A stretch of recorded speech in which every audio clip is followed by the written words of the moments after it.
భావంతో కూడుకున్నటువంటి ప్రవచనాన్ని మీరంతా కూడా ఆలకించారు. ఈ వార్షికోత్సవాన్ని జరుపుకోవడానికి గల ప్రధాన ఉద్దేశము ఆర్యుని యొక్క ప్రథమ కర్తవ్యాలేంటి, మనం చేసేటటువంటి కర్తవ్య కర్మల్లో ఏవైనా లోపాలు ఉత్పన్నమవుతున్నాయా, లేదా మనము మన యొక్క మార్గం నుండి ఏదైనా వేరే మార్గంలో వెళ్ళిపోతున్నామనే విషయాన్ని ఆలోచించాలి. ఎందుకంటే శ్రీ దయానందుడు ఆర్య సమాజాన్ని స్థాపించి 151 సంవత్సరాలు పూర్తయ్యాయి. అప్పటి నుండి ఇప్పటి వరకు నిరంతరం అక్కడ ఉన్నటువంటి సిద్ధాంతాన్ని మనం ఆయన చెప్పిన విధంగా పాటిస్తున్నామా లేదా అనే విషయాన్ని గమనించాలి. ఇప్పటి వరకు మీకు చెప్పారు అనేక విషయాలు. ఒకవేళ లోకంలో అనేక కుల మత జాతి వర్గ భేదాలు కనుక ఉన్నాయి అంటే వాటన్నిటిని నుండి మనం బయటికి వచ్చేసి ఇక్కడ ఏకత్రితులం అయ్యాము అంటే అది కేవలము దీనివల్ల ఆర్య సమాజం వల్ల. లేదు అంటే ఇప్పటికీ కూడా అనేక రకరకాల సంస్థలు ఉన్నాయి. వాటిలో వర్గాన్ని, ఒకే ఒక వర్గాన్ని లేక ఒకే కులాన్ని, ఒకే మతాన్ని, ఒకే సాంప్రదాయాన్ని, ఒకే సిద్ధాంతాన్ని పట్టుకొని వాళ్ళు ముందుకు వెళ్తూ ఉంటారు. మిగతా వాళ్ళు వస్తే వారికి ఏ స్థానాన్ని కూడా అక్కడ కల్పించడం జరిగింది. కానీ ఆర్య సమాజము నీ యొక్క కులము కానీ, నీ జాతి కానీ, నీ వర్గము కానీ, నీ యొక్క సమస్తమైనటువంటి వివరణ ఏమాత్రం కూడా అడగడం జరగదు. అక్కడ ఏం అడుగుతుంది? కేవలము నీవు చేస్తున్నటువంటి సిద్ధాంతంలో ఉన్నటువంటి నిష్ఠ, నీవు చేస్తున్నటువంటి ఆ భగవంతుని పట్ల భక్తి, పంచమహాయజ్ఞాలను ఆచరించేటటువంటి విధానము, వీటినే మనం ప్రధానంగా తీసుకునేటటువంటి విషయాలు. అందువలన మనము నిరంతరము ఈ యొక్క కుల మత జాతి వర్గ భేదంలో పడిపోయి మునిగిపోతున్నాము అని చెప్తున్నారు. మరి అలాంటి విషయాలను ఆర్య సమాజం ఎన్నడూ కూడా తన భుజాలపైన పెట్టుకోలే. ఇప్పుడు లోకంలో కులాంతర వివాహాలు, మతాంతర వివాహాలు లేక రకరకాలైనటువంటి సంబంధాలు కలుపుకుంటున్నారంటే దానికి మూలం ఏంటి అంటే అది కేవలము ఆర్య సమాజం.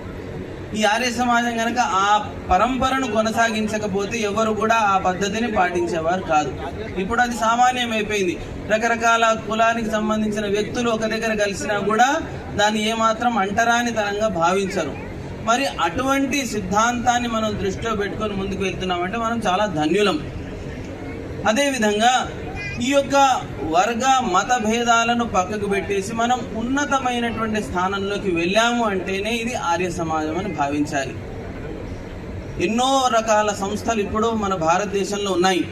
వాటన్నిటిలో కూడా అయితే విశేషంగా ఆ రకరకాల సంస్థలన్నిటికీ కూడా ముఖ్యము ఏమవుతుంది? కేవలము ఆర్య సమాజం యొక్క సిద్ధాంతాన్ని పక్కకు పెట్టాడు. ఏదైతే పాఖండం ఉందో ఆ పాఖండాన్ని ముందుకు తీసుకెళ్ళడం. ఎందుకంటే పాఖండం ఉంటే జనాల యొక్క సమూహం పెరుగుతుంది, కానీ ఆర్యుల యొక్క సమూహము ఏమవుతుంది? సీమితంగా ఉంటుంది. ఎందుకంటే ఇక్కడ ఉన్నారు మంచిపైన విద్వాంసులంతా కూడా ఇక్కడైనా ఎందుకు ఉన్నారు? వీటిపైన ఇక్కడ వీరి యొక్క స్థానం ఈ యొక్క స్టేజ్ పైన ఎందుకుంది అంటే వీళ్ళంతా కూడా జీవితాన్ని త్యాగం చేసుకున్నారు. దేని కొరకు త్యాగం చేశారంటే కేవలం సిద్ధాంతం కొరకు. ఎటువంటి సిద్ధాంతం కొరకు? వేద సిద్ధాంతం. ఒకవేళ వేద సిద్ధాంతాన్ని కనుక పక్కకు పెట్టేస్తే సర్వసామాన్యమే. మరి ఇక్కడ మీ ముందు పుస్తకాలు పెట్టారు. ఏంటివి ఇవి? వీటిని ఏమంటాం? కనిపిస్తున్నాయా? వేదాలు. మరి ఆర్య సమాజం చదివేటటువంటి గ్రంథాల్లో సత్యాది ప్రకాశం అన్నిటికంటే పైన ఉంది. మరి వేదాల కంటే గొప్పదా గ్రంథము అంటే ఏమని చెప్తాం? గొప్పదా అంటున్నారు. కాదు.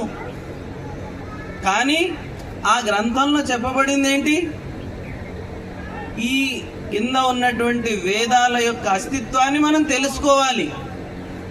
అది తెలుసుకోవాలంటే దీనిని చదవాలి, దీనిని తెలుసుకోవాలి. ఇది తెలుసుకుంటేనే అవి అర్థమవుతాయి.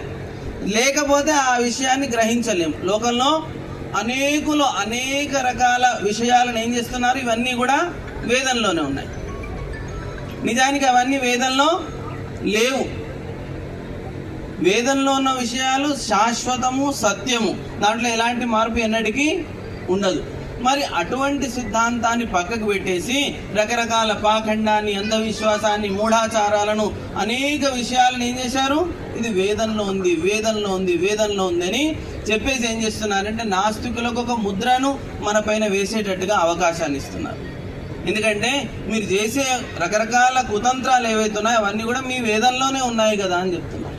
నిజానికి వేదంలో అవేవి కూడా లేవు. అవి కనుక ఉన్నట్టయితే వేదము లోకానికి శిరోధార్యం ఎన్నటికీ కూడా కాలేవు. అక్కడ ఎలాంటి రకరకాల వ్యక్తుల యొక్క కథలు లేవు, ఏ రకమైనటువంటి వ్యక్తి వివరణ లేదు, ఎలాంటి ఇతిహాసము లేదు, ఎలాంటి చరిత్ర లేదు. అక్కడ ఏముంది, ఉపదేశం ఉంది, విజ్ఞానం ఉంది. ఆ విషయాన్ని ప్రస్తావించడానికి అక్కడ భగవంతుడు ఆ ఋషుల ద్వారా ఆ జ్ఞానాన్ని మనకు అందించాడు. దాంట్లో కొన్ని ప్రశ్నోత్తరాల రూపంలో అందించాడు, కొన్ని మంత్రాల్లో కథను వివరించాడు. కానీ ఒకే ఒక్క వ్యక్తి యొక్క వివరణ ఈ వేదంలో ఉంది అని మాత్రము కాదు. మనం లోకంలో వేదంలో ఉన్న పదాల యొక్క పేర్లను లోకంలో జనులకు కూడా కనిపిస్తూ ఉంటాయి. మరి ఈ పేర్లన్నీ కూడా ఆ వ్యక్తుల యొక్క వివరణనే కదా ఈ వేదంలో ఉంది అంటే కాదు. దీనికి విపరీతం చేయాలి. మనం వేదంలో ఉన్నటువంటి పేర్లను ఏం చేశారు, వ్యక్తులకు పెట్టుకోవడం. ఎందుకంటే ఆ వేదాన్ని నేను చదువుతున్నాను, వేద సిద్ధాంతాన్ని జీవితంలో ఆచరిస్తున్నాననే విషయాన్ని గ్రహించడానికి మనం దాన్ని శిరసా వహిస్తున్నాం.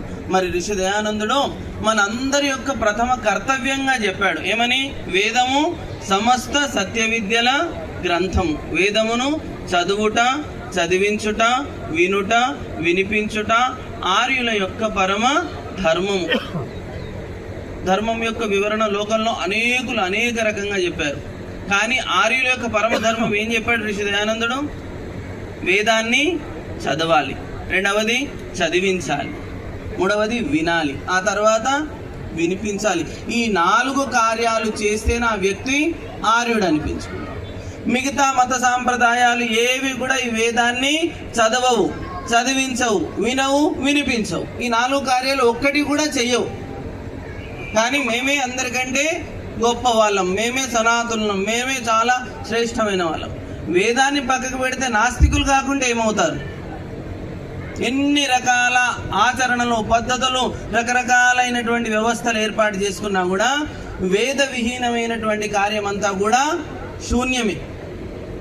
దాని యొక్క ఫలితం ఏమి కూడా లభించదు. వేదాన్ని మనం పట్టుకున్నామంటే మనం ఆస్తికులం. ఎందుకంటే భగవంతుని యొక్క అస్తిత్వాన్ని మనము నమ్ముతున్నాం. వేదంలో ఉన్నటువంటి విషయాలను జీవితంలో ఆచరించడానికి సిద్ధంగా ఉన్నాం. ఆ వేదాన్ని మనం పక్కకు పెట్టేశామంటే నువ్వు అస్తిత్వాన్ని, భగవంతుని యొక్క వివరణను పక్కకు పెట్టేశాం. అంటే ఈశ్వరుడు లేడు అనే విషయాన్ని నమ్ముతున్నావు. కానీ తను ఏం చెప్పుకుంటున్నాను, నేను గొప్ప ఆస్తికుణ్ణి, నేను భగవంతుని యొక్క ఆరాధన చేస్తున్నాను, పూజ చేస్తున్నాను, అన్ని చేస్తున్నాను. కానీ నువ్వు వేదాన్ని నమ్మడం లేదు కాబట్టి, వేద విరుద్ధ ఆచరణలు చేస్తున్నావు కాబట్టి నీవు నాస్తికుడవే. అందుకే అంటారు చూడండి, నాస్తికో వేద నిందక. నాస్తికుడు ఏం చేస్తాడు, వేదాన్ని నిందిస్తూనే ఉంటాడు, దాంట్లో ఉన్న విషయాలను ఎప్పుడు కూడా స్వీకరించడు. ఆ సిద్ధాంతాన్ని మన శత్రువులు అనేకులు ఏం చేశారంటే, మా రకరకాల మతాల యొక్క వివరణ ఈ వేదాల్లో ఉంది అని మహమ్మదీయులు కానీ, క్రైస్తవులు కానీ, కొత్తగా ఉత్పన్నమయ్యే రకరకాల వ్యక్తులందరూ కూడా వారి వివరణ వేదంలో ఉందని చెప్తున్నారు. నిజానికి వాళ్ళందరి వివరణ వేదంలో ఉందా అంటే లేదు. వీళ్ళందరికీ అతీతమైనటువంటిది వేదం.